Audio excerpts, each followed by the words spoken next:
Hello बच्चों, कैसे हो? हम लोग मैकेनिकल वेव का कई सारे पार्ट्स क्लियर कर लिए हैं अभी तक में, ठीक है। तो अब हम लोग बात करने वाले हैं कैरेक्टरिस्टिक्स ऑफ साउंड वेव का, ठीक है ना। चलिए स्टार्ट करते हैं।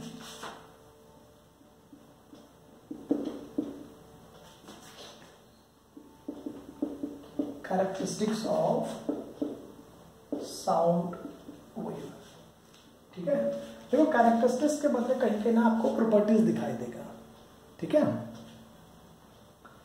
मतलब इसके जगह कहीं आपको प्रॉपर्टीज दिखाई देगा, तो परेशान नहीं होना है। सिंपली आप जो साउंड वेव पढ़े हो ना, इसी साउंड वेव का क्या क्या प्रॉपर्टीज हो सकता है, जो अभी आपने जस्ट इसको पढ़ा है, ठीक है ना।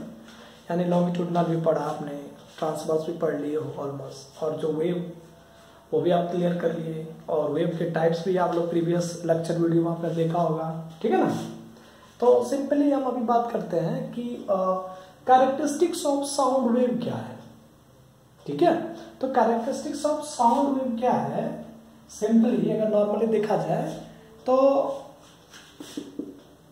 द कैरेक्टर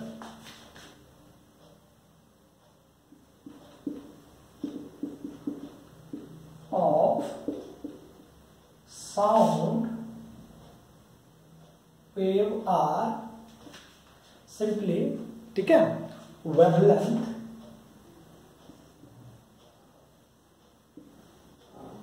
ठीक है,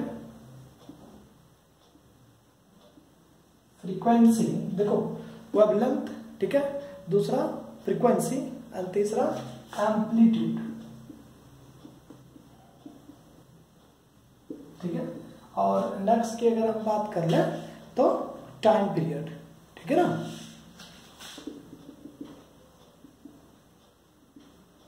द फिफ्थ वन इज, जिसको आप नॉर्मली कहते हो वेव स्पीड भी कह सकते हैं, इसको क्या कह सकते हैं, वेव स्पीड। अब जरा देखो क्या है कि मैं इसका थोड़ा सा आपको शॉर्ट फॉर्म बता देता हूं। वेवलेंथ को आप लैम्डा से डिनोट करते हैं, फ्रीक्वेंसी को एफ से डिनोट करते हैं, ठीक है ना, और हम म्यू से भी डिनोट करते हैं, ठीक है, न्यू की बात करें, न्यू, ठीक है। और एम्पलीट्यूड को ए से डिनोट करते हैं, टाइम पीरियड को टी से डिनोट करते हैं, और वेव स्पीड को हम वी से डिनोट करते हैं। तो यहाँ पर ना थोड़ा फोकस करना, कभी कभी ये इस तरह का भी होता है, अगर आपको समझ में नहीं आए ना तो आप एन भी कर सकते हो, एन से भी करते हैं हम इस तरह से। आप नॉर्मली ऐसे थोड़ा टेढ़ा करना है, इसको ऐसे घुमाना, ऐसे कर देना इसको, ये बोल दिया आपको न्यू, ठीक है ना। हम इससे इतने से डिनोट करते हैं, क्लियर है ना।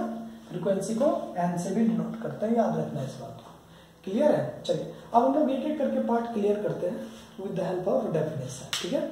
अच्छा, उसके बीच थोड़ा सा क्या होता है आपको कि सिंपली कंप्रेशन और रेयरफेक्शन की अगर हम बात कर लें, समझ लो ना, तो कंप्रेशन और रेयरफेक्शन में एक छोटा सा क्या बनेगा, एक डिफरेंस बनता है, ठीक है। चलिए उसको भी क्लियर कर लेते हैं, ठीक है।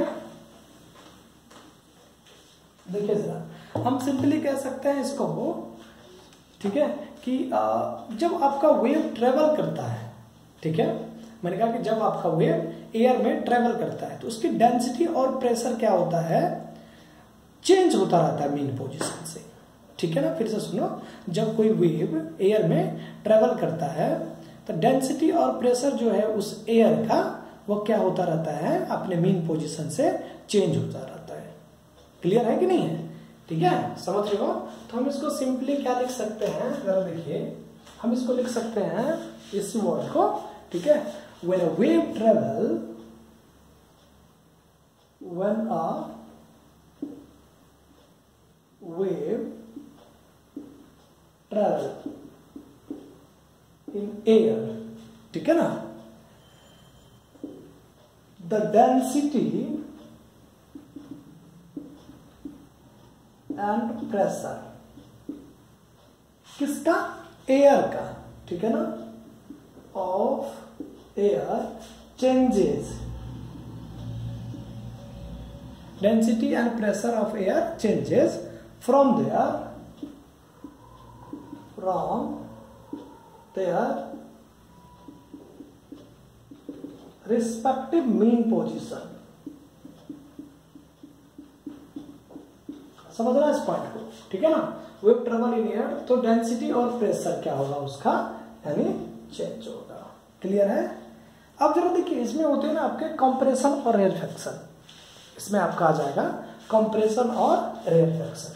तो सिंपली आप कंप्रेशन और रेयरफैक्शन को भी हमने बहुत बढ़िया से क्लियर कर दिए थे कि कंप्रेशन में क्या होता है, जो मॉलिक्यूल्स है, ठीक है, सब्सटेंसेस या कोई पार्टिकल्स का, ठीक है ना, तो कंप्रेशन बहुत नजदीक होता है, पास पास होता है।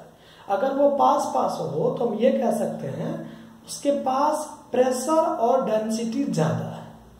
क्लियर है। अगर वो बहुत ही नजदीक हो, पास हो, तो हम कह सकते हैं उसको प्रेशर और डेंसिटी क्या होगा, वो ज्यादा होगा। क्लियर है। चलिए नेक्स्ट क्या आता है, अगर मान लो रेयरफैक्शन है तो उसमें रेयरफैक्शन में मॉलिक्यूल्स क्या होता है, हट जाता है, थोड़ा दूर जाता है, ठीक है। और जब थोड़ा दूर जाता है तो उसके पास जो डेंसिटी और प्रेशर है वो क्या होता है, नॉर्मली घट जाता है। क्लियर है। चलिए तो फिर से अगर मान लो कि वेव के फॉर्म में हो, अगर लॉन्गिट्यूडनल या ट्रांसवर्स वेव के फॉर्म में हो, तब आप कैसे कह सकते हो, तब कह सकते हैं कंप्रेशन की बात कर रहे हैं, इज shown by crust, ठीक है ना,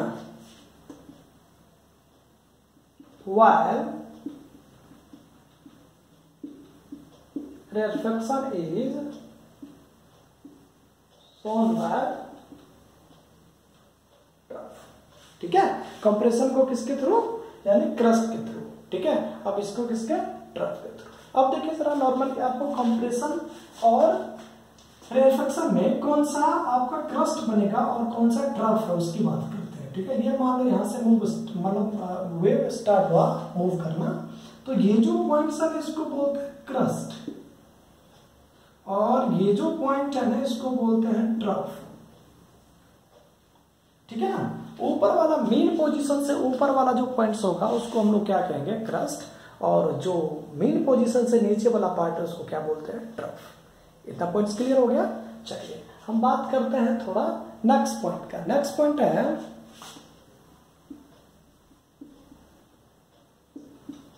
देखिए नेक्स्ट पॉइंट आपका है कंप्रेशन इज द रीजन। यहां पर जो रीजन है वो जस्ट लाइक आपका क्या होगा, लाइक का एरिया, ठीक है ना, ठीक है, ऑफ मैक्सिमम डेंसिटी,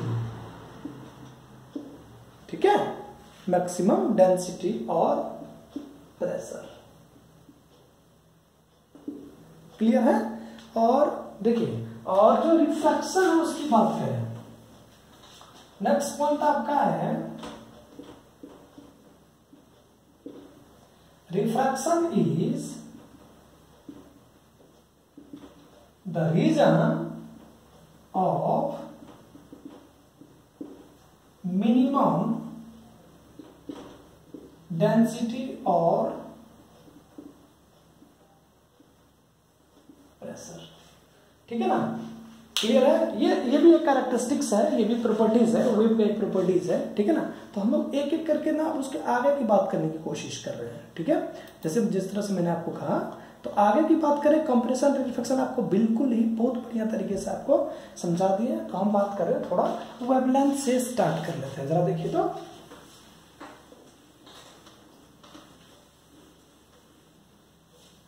ठीक है, फोकस करना तभी न्यूमेरिकल्स बन पाएगा और कॉन्सेप्ट भी क्लियर होगा, नहीं तो नहीं होगा, क्योंकि इसमें ज्यादातर आपके छोटे छोटे न्यूमेरिकल्स या कोई कॉन्सेप्चुअल क्वेश्चन डाल देता है, ठीक है। तो हम बात कर लेते हैं वेवलेंथ का, ठीक है। देखिए जरा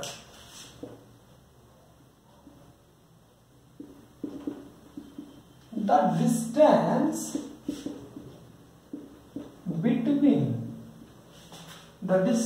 between two crust, ये टू लिखना बहुत जरूरी है, two crust and two trough, और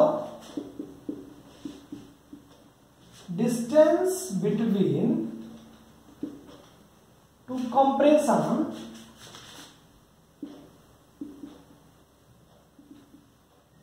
and रेयरफैक्शन, दो कंप्रेशन या दो रेयरफैक्शन। तो आप इसको कैसे कैसे कह सकते हैं, जैसे मान लो ये आपका एक्स एक्सिस है और सिंपली ये आपका वाई एक्सिस है। अब मान लो वेव यहां से ओरिजिनेट होता है ओ पॉइंट से, ठीक है ना। तो अब यहां से सिंपली आपका इस तरह से ओरिजिनेट हुआ, तो जरा देखो तो आप कहते हो कि ये क्रस्ट और ये भी क्रस्ट, तो दो क्रस्ट के बीच के डिस्टेंस को क्या कहते हैं, वेवलेंथ। और ये आपका ट्रफ और ये भी आपका कौन सा है, ट्रफ। तो दो ट्रफ के बीच को डिस्टेंस को क्या बोलते हो, वेवलेंथ। क्लियर है, यानी दो क्रस्ट और दो ट्रफ के बीच के डिस्टेंस को हम कहते हैं वेवलेंथ। ठीक है, चलिए अब हम लोग नेक्स्ट की बात करने जा रहे हैं। ठीक है, अब जरा समझना इस बात को, क्योंकि एक रिलेशन आएगा आगे। तो हम यहां से कह सकते हैं wavelength is denoted by symbol कौन सा, लैम्डा, LAMDA, लैम्डा। ठीक है, देखो LAMDA हम किससे डिनोट करते हैं,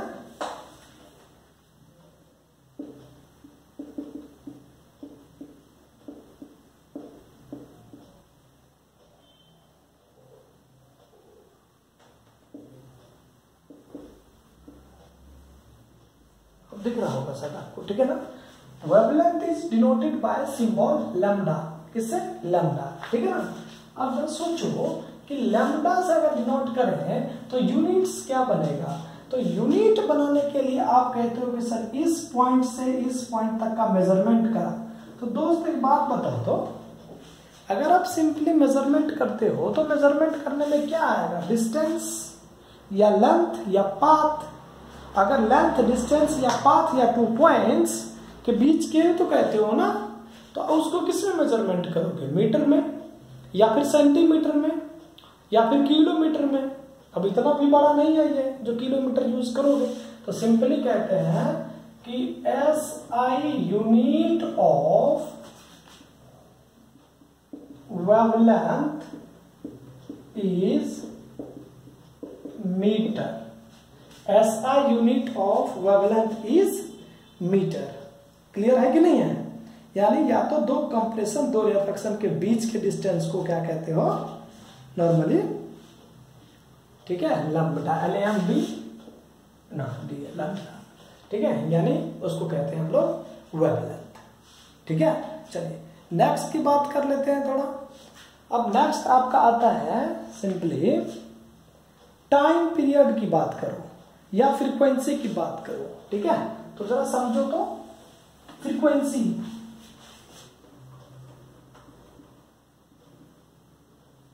अच्छा फ्रीक्वेंसी क्या होगा, जरा सोचो।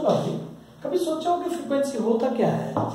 सिंपली जो फ्रीक्वेंसी होगा ना दोस्त, वो सिंपली क्या होता है कि नॉर्मली समझना कि number of cycle completed in 1 second. ठीक है, number of cycle completed in 1 second. ठीक है, हम यहां से कह सकते हैं the number of cycle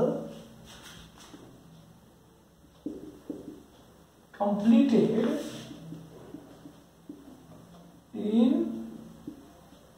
1 second, the number of cycle completed in 1 second. अब जरा सोचना कि इसको क्या कह सकते हैं आप, फ्रीक्वेंसी कैसे कहोगे कि ये फ्रीक्वेंसी हुआ है। नॉर्मली इसको x और y का अगर ग्राफ लें सिंपली, तो आप ऐसे मूव करा रहे हैं, आप देखो ऐसे मूव करा दिए, आगे भी जा रहा होगा। अगर मान लो यहां से चलना स्टार्ट किया हो, समझ रहे हो ना, समझो यार, कोई बड़ी बात नहीं कह दी है ना।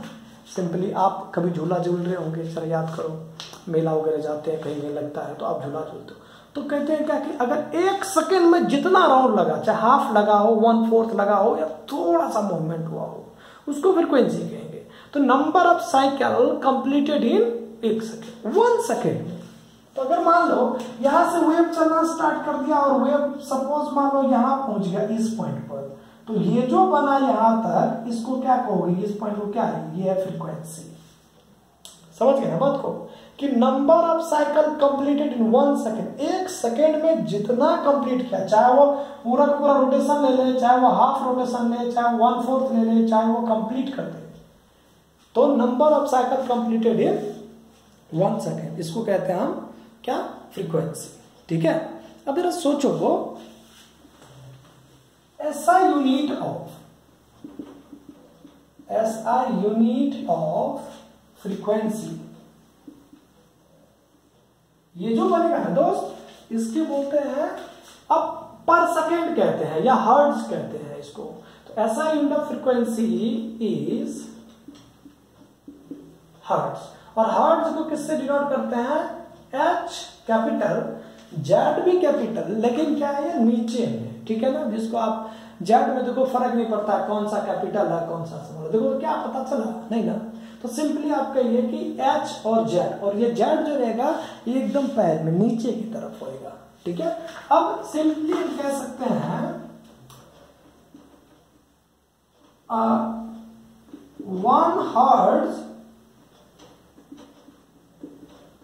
ठीक है, यानी 1 हर्ट्ज किसके करीब आएगा, ये आपका आ जाएगा सिंपली यानी पर सेकेंड के करीब, किसके करीब, पर सेकेंड। देखो पर सेकेंड को कहते हैं फ्रीक्वेंसी। ठीक है, तो अब फ्रीक्वेंसी बराबर फार्मूला आ जाता है दोस्त, जरा देखना। ठीक है, समझ लो ना। तो हम बात करते हैं थोड़ा फ्रीक्वेंसी, तो हम यहां से कह दें कि फ्रीक्वेंसी इज इक्वल टू, तो 1 अपॉन में होता है टाइम पीरियड, और तभी तो कहते हो सेकेंड, 1/सेकेंड। ठीक है ना, और फ्रीक्वेंसी को आपने किससे डिनोट किया था, तो हम लिख सकते हैं फ्रीक्वेंसी इज डिनोटेड बाय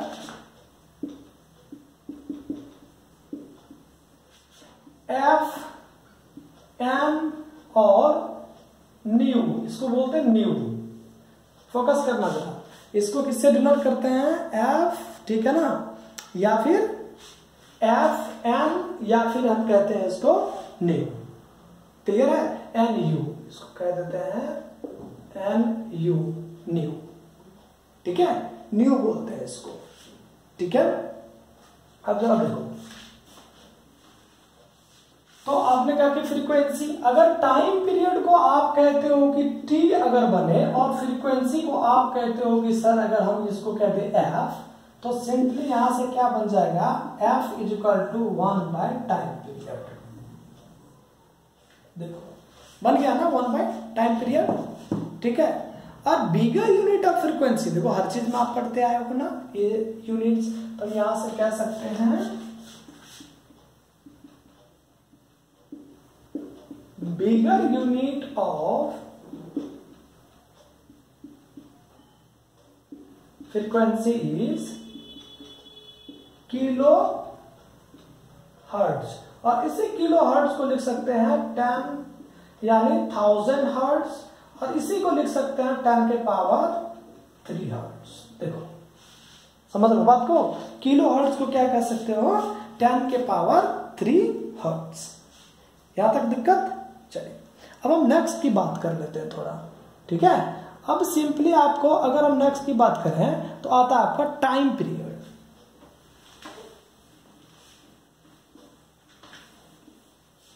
देखो मैं कोशिश करता हूं कि थोड़ा बोर्ड से हट के रहूं ताकि आप मतलब आपको कोई दिक्कत ना हो देखने में। ठीक है ना, क्योंकि देखो क्या है कि थोड़ा पीछे से ना चौड़े तो हैं हम ऑलरेडी, आप बताइए। ठीक है, तो आपको देखने में दिक्कत आएगी। ठीक है ना, इसलिए मैं थोड़ा साइड हो जाता हूँ, साइड से लिखने की कोशिश करता हूँ कि बोर्ड आपको पूरा खाली मिले।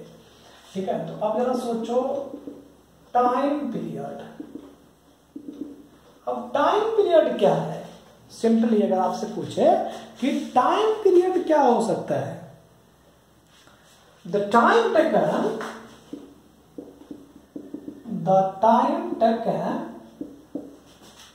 टू कंप्लीट, देखो यार क्या है, the time taken to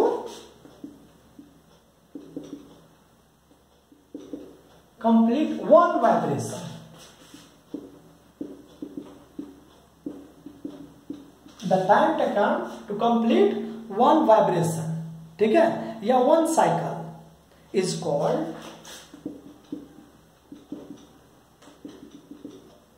time period. तो मतलब क्या है कि एक कंप्लीट साइकिल, जरा देखो ग्राफ के साथ में समझाने की कोशिश करते रहता हूं मैं। अब सिंपली ये आपका y है और ये आपका x है, जरा सोचो तो y और x, और यहां से ओरिजिनेट हुआ आपका, तो नॉर्मली इस तरह से मूवमेंट आया। तो अब आता है क्या कि complete cycle, the time taken to complete one vibration और वन साइकिल, इसी को कह सकते हो। ठीक है, वन वाइब्रेशन बोलो या फिर वन साइकिल बोलो, बात बराबर है। क्लियर है? अब जरा सोचो कि यार यहां से चलना स्टार्ट हुआ और हाफ साइकिल यहां आता है और कंप्लीट यहां करता है। कैसे कंप्लीट किया? मतलब अगर देखो तो सिंपली अगर इसको यहां से उठाओ और यहां पर चिपका दो तो आपको नहीं लगता है कि ये एकदम से कंप्लीट कर रहा है। देखो तो ये कंप्लीट सर्कल की तरह नहीं बन रहा है, बन जाएगा ना। मतलब जहां से स्टार्ट हुआ और पूरा कंप्लीट होने में जितना टाइम लगे उसको टाइम पीरियड कहते हैं। एक साइकिल पूरा होने में, देखो फ्रीक्वेंसी और इसमें थोड़ा अंतर समझो बेटे। फ्रीक्वेंसी में यह था आपका कि एक सेकेंड में कितना मूवमेंट हुआ है, तो नंबर ऑफ वाइब्रेशंस या number of cycle completed in 1 second, उस इज कॉल्ड फ्रीक्वेंसी, उसको फ्रीक्वेंसी कहते हैं। मान लो मैं यहां पर खड़ा हूं और 1 सेकेंड मेरा टर्न यू होता है, 1 सेकेंड में टर्न मेरा यू होता है, इधर वो घूमना या इधर घूमना। जो सोचो अभी खड़े हैं और ऐसे 1 सेकेंड में, तो ये जो कंप्लीट इतना से इतना मूवमेंट जो हुआ है वो क्या कहलाएगा आपका? सिंपली हम कह सकते हैं इसको फ्रीक्वेंसी। अब कंप्लीट, अब यहां पर मैं हूं और टाइम पीरियड समझो, अब मैं यहां हूं, अब मैं ऐसे नॉर्मली ऐसे मूव कर रहा हूं और यहां आ गए, एक राउंड लिए ना, एक राउंड कंप्लीट हुआ ना, तो एक राउंड कंप्लीट होने में जो टाइम लगा, एक राउंड कंप्लीट होने में जो टाइम लगा उसको बोलते हैं टाइम पीरियड। आप समझ में आ गया होगा, ठीक है ना, यानी पूरे राउंड। तो अब जरा सोचो तो यहां से चलना स्टार्ट किया, एक राउंड यहां पर कंप्लीट करता है तो इसको बोलते हैं टी। तो ये वाला पॉइंट पे क्या बनेगा? t/2। और इस पॉइंट पे क्या बनेगा? तो देखो तो इसका भी हाफ कर लो, और इस पॉइंट पे क्या बनेगा? तो ये बनेगा आपका कितना, यानी 3t/4।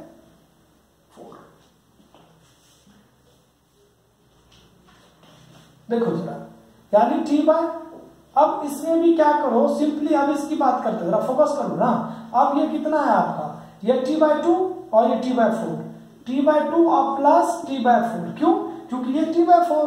बेटा इतना गणित आना चाहिए तुम्हें, इतना मैथमेटिक्स में आना चाहिए। फिर अगर इतना मैथमेटिक्स नहीं आ रहा तो फिर बहुत अन्याय है। यानी टोटल टाइम पीरियड यहां से लेकर यहां तक का मैं हाफ मान रहा हूं मैं, और इस पार्ट का आपने का 1/4 है, तो अब यहां तक का क्या है? t है। तो सिंपली यानी t/2 और t/2, तो ये कितना t/4, तो ये कितना t/2 और ये कितना, ये टोटल यहां से लेके ये कितना t/4, तो t/2 और t/4, तो यहां तक का बात नहीं बन जाएगा। तो यहां तक अगर हम बात बनाए तो क्या बन रहा है? 4 2t plus t equal to 3t/4 बना था कि नहीं? तो इसीलिए लिखे थे 3t/4। किसी भी पॉइंट पे आप टाइम पीरियड निकाल सकते हो, फ्रीक्वेंसी निकाल सकते हो, किसी भी टाइम पीरियड। ठीक है, समझ में आया? चलिए अब हम बात करते हैं थोड़ा आगे। ठीक है, अगर सोचो time period is denoted by t। ठीक है, तो हम यहां से कह सकते हैं SI यूनिट ऑफ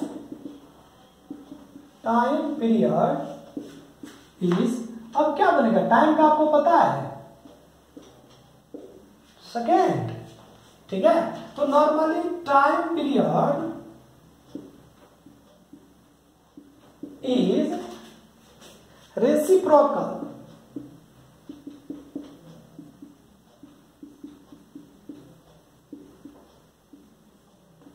और वैसे वर्षा। बन रहा है कि नहीं बन रहा? देखो ना, अब वो 1 सेकेंड में कहा था, ये कंप्लीट साइकिल में ले रहा है। हाँ, तो हम यहां से कह सकते हैं कि time period is equal to 1 में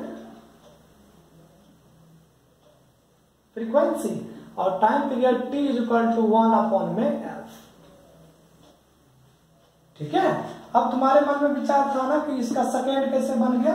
तो देखो तो ये किसके करीब है, t इज इक्वल टू 1 और सेकेंड ये इसको ऊपर भेज दो तो क्या बन रहा है, ये +1 बनेगा कि नहीं बनेगा, तो +1 को क्या लिख सकते हो, s लिख सकते हैं कि नहीं। अब टाइम पीरियड का देखो तो सेकेंड बनेगा ना, तभी तो लिखे टाइम पीरियड का जो यूनिट बनेगा वो ऐसा यूनिट क्या बन जाएगा, सेकेंड बन जाएगा।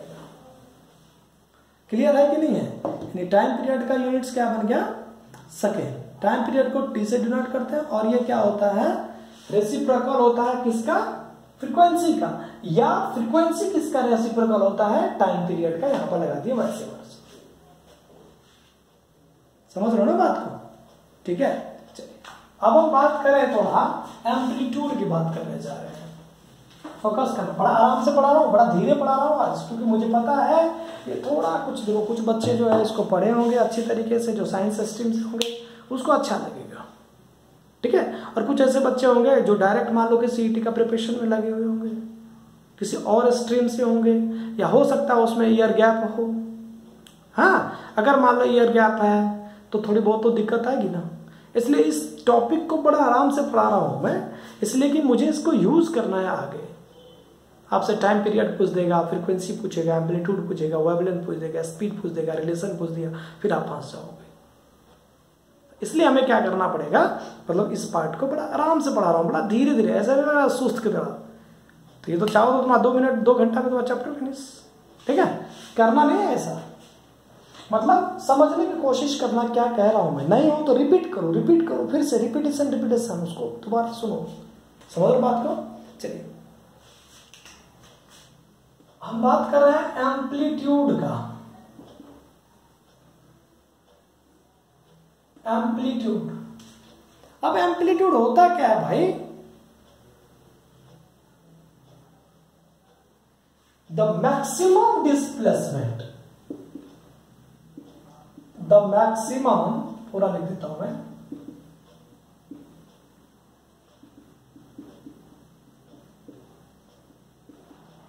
द मैक्सिमम डिस्प्लेसमेंट ऑफ, जरा समझना जरा, मैक्सिमम डिस्प्लेसमेंट या डिस्टर्बेंस कुछ भी कह सकते हो, ठीक है ना, ये समझ में आ रहा है कि नहीं। Maximum displacement of particle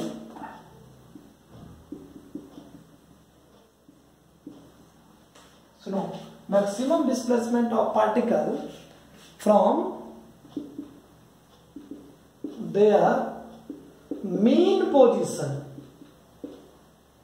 from there mean position, ठीक है ना। तो इसको बोलते हैं क्या, इज कॉल्ड एम्पलीट्यूड। और दूसरा एलिमेंट कहते हैं द परपेंडिकुलर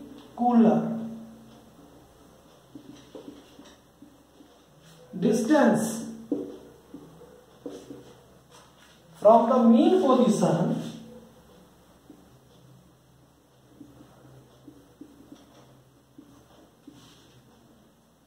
where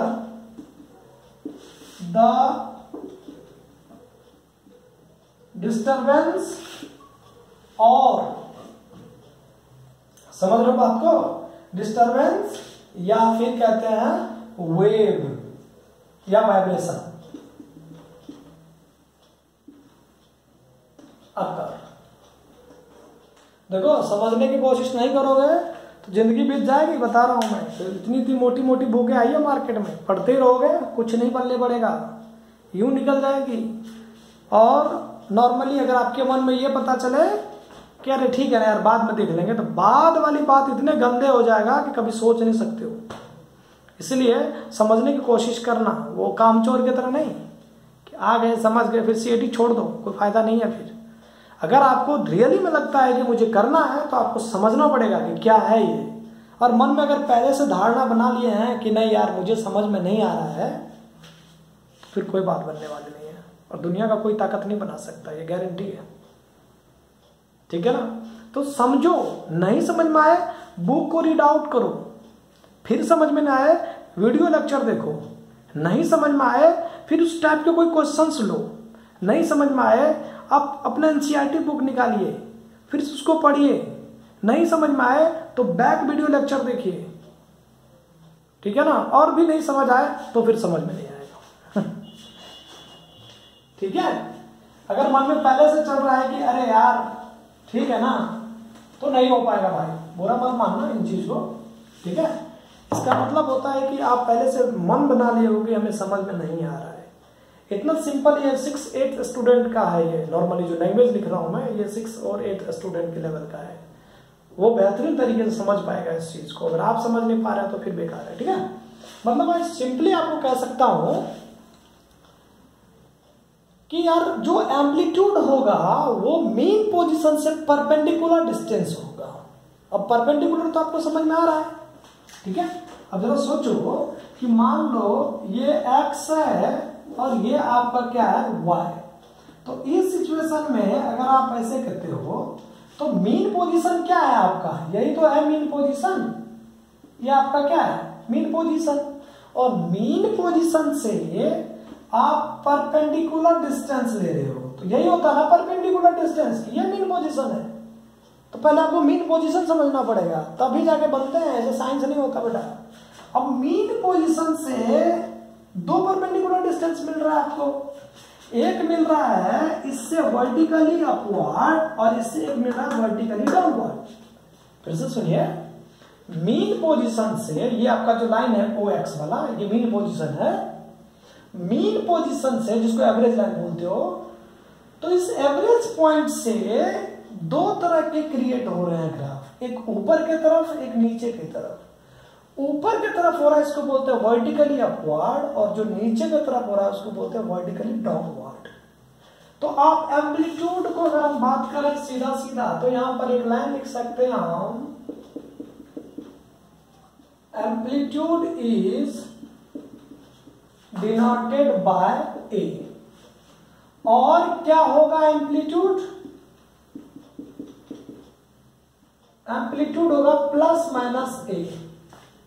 जरा फोकस करो, एम्पलीट्यूड क्या हो रहा है आपका प्लस माइनस A हो रहा है। क्यों, क्योंकि इस पार्ट पर देखिए ये वाला पॉइंट्स आपका क्या है और इस पॉइंट्स आपका क्या बता रहा है माइनस है, मीन पोजीशन। क्यों, अब तुम्हारे मन में एक और विचार आएगा कि यार ऐसे कैसे प्लस माइनस दे दोगे, तो इस पॉइंट को आप ले लीजिए y डैश और इधर मूव कराइए इसको x डैश। इधर से हमें कोई जरूरत ही नहीं है क्योंकि हमें मीन पोजीशन तो ये वाला पॉइंट्स।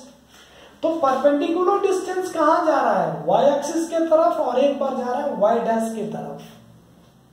तो ये जो बनेगा इसी को कहते हैं हम एम्पलीट्यूड। क्या कहते हैं इसको, एम्पलीट्यूड। तो ये आपका बन गया प्लस A और ये बन गया माइनस A। तो तुम्हारे मन में आएगा, इसको हम स्मॉल में भी लिख सकते हैं, देखिए स्मॉल में भी इसको लिख सकते हैं, कैप्स में स्मॉल A, तो इसको हम ऐसे भी लिख सकते हैं प्लस माइनस A। आपके मन में आया कि यार ये वाला पॉइंट प्लस A, ये वाला पॉइंट माइनस A, और इन दोनों को ऐड करो तो देखो तो ये पॉइंट्स, ये जो वर्टिकल, ये जो हॉरिजॉन्टल लाइन है, ये 0 हो रहा है कि नहीं हो रहा है, plus A minus A equal to 0 हो रहा है ना। तो ये आपका कहलाएगा क्या, एम्पलीट्यूड, ठीक है। और सिंपली देखिए क्या होता है, जो एम्पलीट्यूड का यूनिट होगा वो डिपेंड करता है वाइब्रेशन पर, ठीक है। एम्पलीट्यूड का यूनिट किस पे डिपेंड करेगा, उसके वाइब्रेशंस पर, ठीक है। तो हम यहां से कह सकते हैं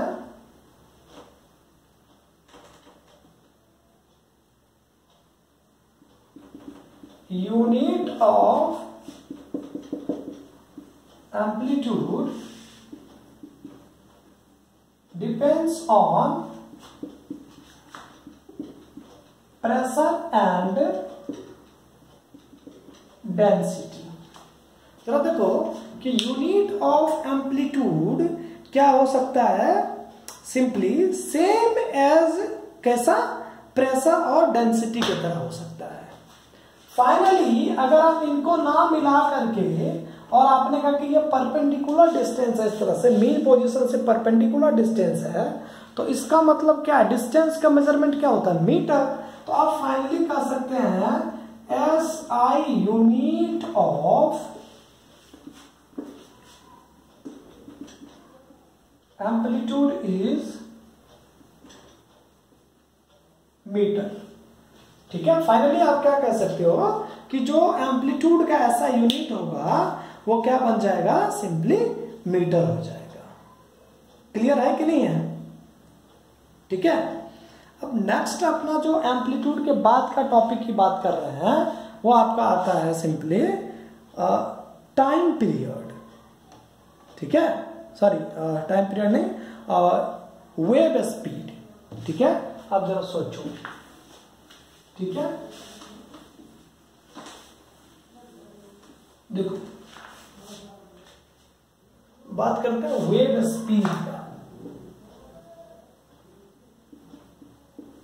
अच्छा, वेव स्पीड क्या होगा जरा सोचो, वेव स्पीड क्या हो सकता है?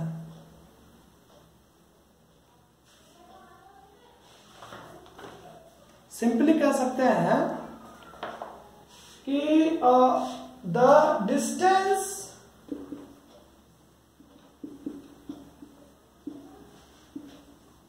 which a point on a wave such as compression and rarefaction, compression and rarefaction travel per unit time,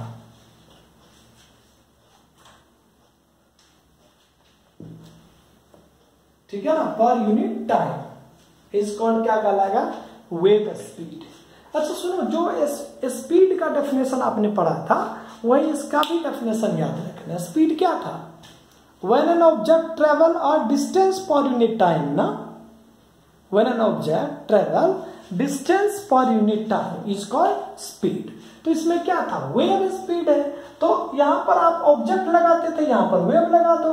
the distance which a point on a wave such as, wave में कौन? Compression और reflection, travel per unit time, या कह सकते हैं the wave travel per unit time cover a distance, ठीक है ना। मतलब सिंपली आप इसको कह सकते हैं वेव स्पीड, ठीक है। अब जरा सोचो तो wave speed is equal to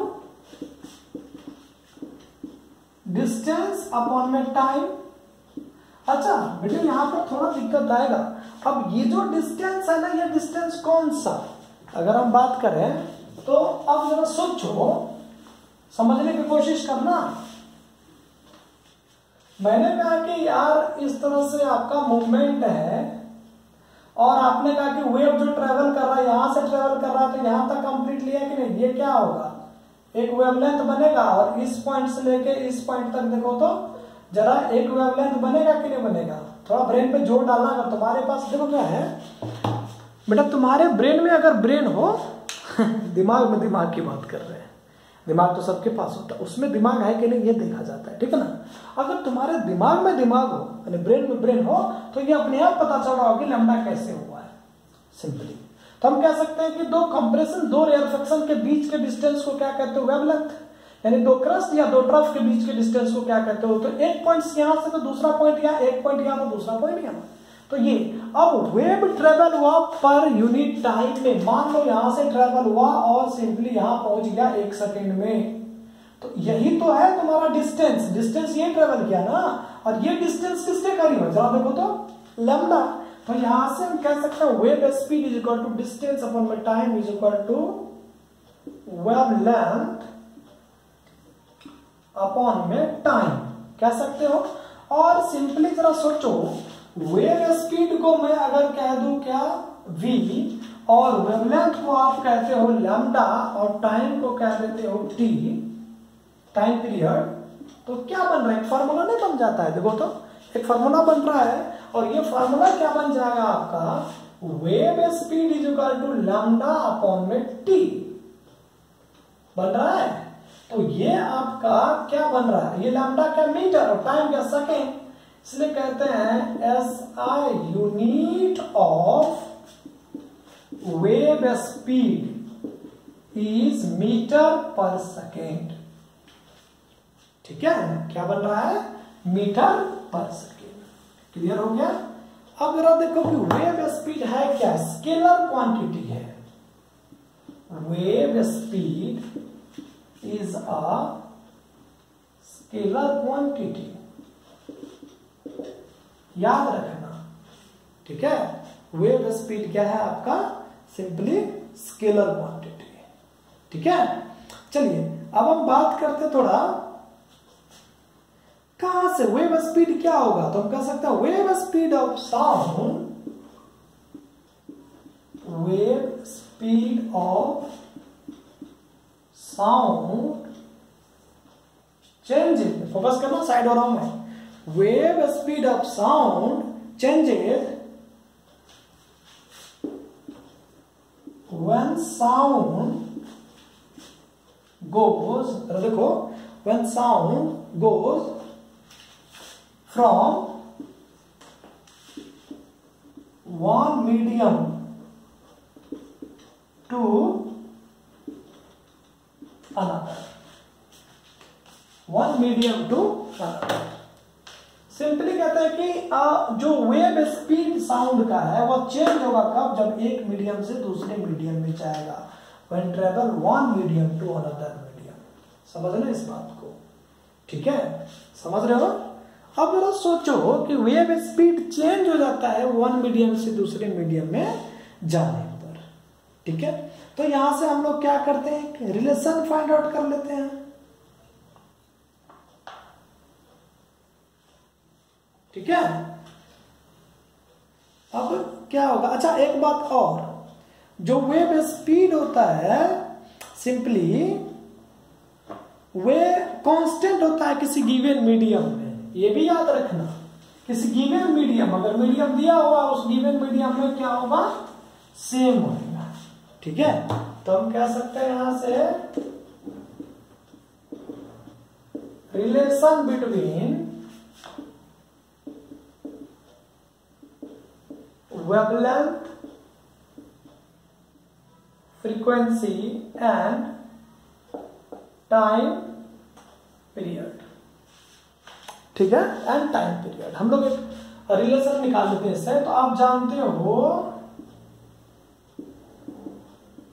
क्या जानते हो, फोकस करो, तो आप जानते हो कि वेव स्पीड जो होता है सिंपली वेवलेंथ, वेवलेंथ किसके करीब है, यानी सिंपली जरा फोकस करो, अभी अभी जस्ट आपने देखा था, हम बात कर रहे हैं वेव स्पीड का, वेव स्पीड कितना, लैम्डा अपॉन में टी, ठीक है, समझ रहे हो ना। और आप कहते हो कि सर जो टाइम होगा वो टाइम आपका क्या है, फ्रीक्वेंसी के करीब, तो सिंपली आप यहां से कह सकते हो v इज इक्वल टू कितना बनेगा, लैम्डा अपॉन में 1 अपॉन में f, तो हम कह सकते हैं लैम्डा और इंटू बोलिए f।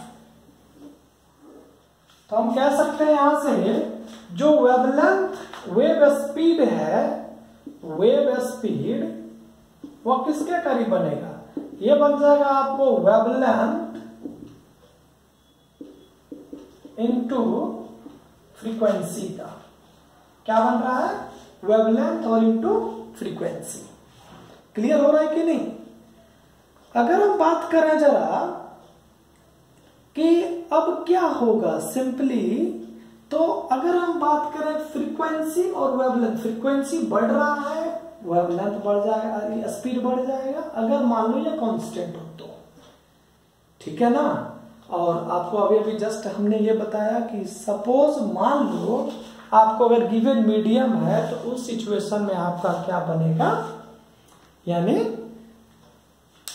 जो वेव स्पीड है वो आपका क्या हो जाएगा, सेम हो जाएगा, ठीक है ना, वेव स्पीड सेम रहेगा, कांस्टेंट रहेगा, ठीक है। चलिए अब हम बात करते हैं थोड़ा न्यूमेरिकल्स की तरफ। क्लियर है, ये रिलेशन याद रखना है आपको, ठीक है। रिलेशन क्या है आपका, यानी जो वेव स्पीड है वो किसके करीब आ गया, वेव स्पीड आ गया वेवलेंथ इनटू फ्रीक्वेंसी के करीब। क्लियर है।